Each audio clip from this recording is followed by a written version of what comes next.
এই যে এবারে আমরা বেরিয়ে পড়েছি বিকেলবেলায় ঘুরতে। দেখি চলুন কোথায় কোথায় যাওয়া যাক। কুশালনগরের গোল্ডেন টেম্পলে আমরা এখন যাচ্ছি। এটা নামড্রোলিং মঠ নামেও প্রচলিত। এটি একটি কুর্গের অন্যতম প্রধান আকর্ষণ। চলুন এবারে আমরা পৌঁছে যাচ্ছি গোল্ডেন টেম্পলে। দেখা যাক কি দেখতে পাই। তো এখানে আমাদের ট্যুর গাইডের থেকে যা জানতে পারলাম, এটি 1963 সালে হিজ হোলিনেস পেমা নোরবু রিনপোচে প্রতিষ্ঠা করেন। এখানে হাজার হাজার ভিক্ষু ও সন্ন্যাসিনী বসবাস করেন। মন্দিরটি বিশাল সোনালী বৌদ্ধ মূর্তি। চলুন ভেতরে গিয়ে দেখতে পাবেন। আর এটি তিব্বতী স্থাপত্যশৈলী এবং অপূর্ব দেয়ালচিত্রের জন্য বিখ্যাত। এখন তো আমরা দেখতে পাচ্ছি বাইরেরটা, এটা বিশাল জায়গা নিয়ে প্রতিষ্ঠিত। এগুলো সব ছোট ছোট শপস আছে। এইগুলো যতদূর জানতে পারলাম ওরা এখানে থাকে। ওদের বাইরে ওদের স্কুল হস্টেল সব দেখে পরে এবারে আমরা ভেতরে যাচ্ছি। এই গেটটা বন্ধ থাকে এবং সাইডে সাইডে ওদের পার্ক আছে, থাকার জায়গা আছে। এইসব জায়গাগুলোতে ঢোকার এন্ট্রি নেই নর্মাল পাবলিকদের, এরা ওগুলোই ব্যবহার করে। এই যে এবারে মেন মন্দিরটাতে আমরা ঢুকছি।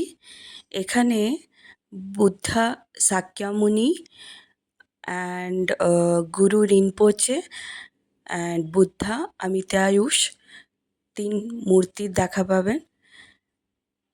এই যে এদের এগুলো কারুকার্য করা আছে মন্দিরে, খুব সুন্দর। আর এই যে এখানে একটা জায়গা দেখছি, এটা কাঁচ দিয়ে ঘেরা করা আছে, অনেক অনেক প্রদীপ জ্বালিয়ে রেখেছে। এটা আরেকটা ওদের জায়গা, মেডিটেশন করার জায়গা। একদম শান্ত শিষ্ট আর খুব সুন্দর করে সাজানো, দেখে মন ভরে গেল। এই যে বাইরে থেকে ওদের ওই মেডিটেশন সেন্টারটা, আর একদম শান্ত পরিবেশ। অবভিয়াসলি মেডিটেশন যেখানে করবেন, পরিবেশটা তো শান্ত থাকলে তবেই ভালো করে মন দিতে পারবেন। এই দিকটা ওদেরই জায়গা, ওখানেও। এই যে এখানে একটা ছোটো মতো তিব্বতী মনেস্ট্রি মডেল করা আছে, মানে ওদের জায়গা কীরকম এটা দেখানো হয়েছে। তারপরে আমরা ওখান থেকে বেরিয়ে পরে এখানে একটা ছোট্ট সুন্দর ক্যাফেতে এলাম শুধু চা খেতে। তো এটার নাম হচ্ছে পালা ক্যাফে। এখানে অনেক ছোট ছোট ক্যাফে আছে, রেস্টুরেন্ট আছে, এগুলো সব তিব্বতীদের। আর এখানে সবথেকে সুন্দর জিনিস হচ্ছে, মানে ভেজটা আপনি বেশি পাবেন, ননভেজও আছে কিন্তু ভেজটা আপনি বেশি পাবেন, যেহেতু ওরাও ভেজ খাবারই কনজিউম বেশি করে। তো সুন্দর ক্যাফেটা পেছন দিক। তারপরে ওখান থেকে সোজা চলে এলাম একটা মার্কেটে। এখানে অনেক বড় লোকাল মার্কেট, এটার নাম হচ্ছে নিসারগান্ধামা মার্কেট। তো এখানে যেমন বাকি সব মার্কেটে জিনিস পাওয়া যায় ওই রকমই পাওয়া যায়, দরদাম একটু বেশি করতে হয়। এই যে এটা এন্ট্রিটা খুব সুন্দর, বেশ অনেকটা জায়গা নিয়ে আছে। ইভেন এখানে বাস, কার্স ওরাও দাঁড়িয়ে থাকতে পারে। এই ছোট ছোট শপস আছে বাচ্চাদের টয়েজের, ইভেন ওখানে জামা কাপড়ও আছে। সুন্দর জায়গা, খাবার তো অনেক জায়গা আছে। তো এখানে অনেক কিছুই দেখতে পাচ্ছেন আপনারা।